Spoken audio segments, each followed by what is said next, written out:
आज की इस वीडियो में मैं आपको बताऊंगा कि नेहरू की वो कौन सी गलतियां थी या कहें ब्लेंडर्स थे जिनके कारण कश्मीर का आज इतना बड़ा मुद्दा बनाया गया है, जिसके कारण भारत से कश्मीर का 1/3 भाग चला गया, जिसे हम पाक अधिकृत कश्मीर यानी पीओके कहते हैं।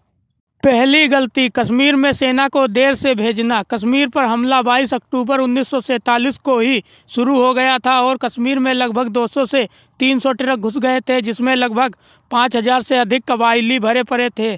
कबायली एक के बाद एक कश्मीर का हिस्सा कब्जा रहे थे।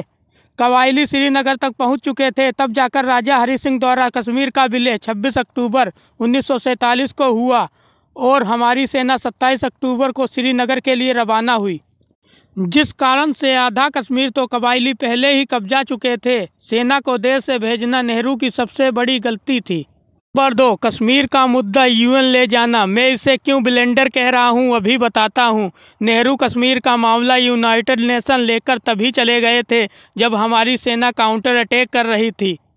एक तो सेना पहले जाती तो मजबूत स्थिति में होती, उसके बाद ये चले गए यूनाइटेड नेशन ने कहा कि वो जम्मू कश्मीर में एक जनमत संग्रह रखें और एक प्रस्ताव 47 को पास किया, जिसमें भारत और पाकिस्तान दोनों को जनमत संग्रह के लिए कहा गया।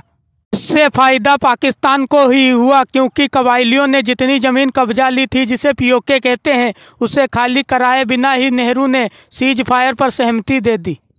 अगर ईमानदारी होती तो आप कहते छोड़ो, पहले अपने यहाँ जाओ, तुम भी छोड़ो, अपने यहाँ जाओ, फिर देखते हैं क्या करना है।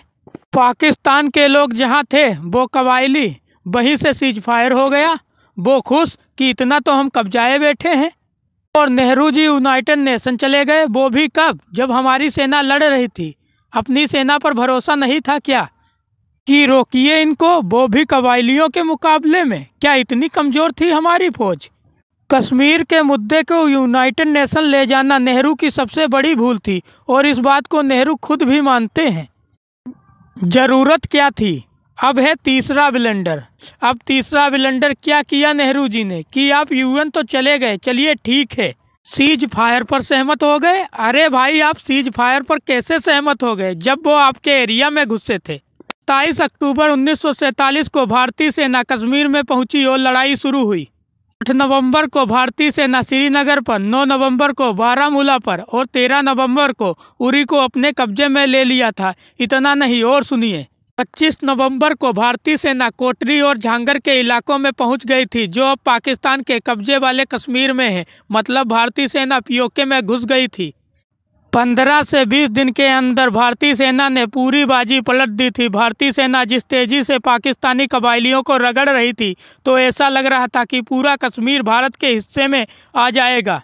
नेहरू के जनमत संग्रह वाली गलती से सीज फायर पर सहमति बनाई गई और सेना को झांगर से लौटना पड़ा और पीओके पाकिस्तान को मिल गया।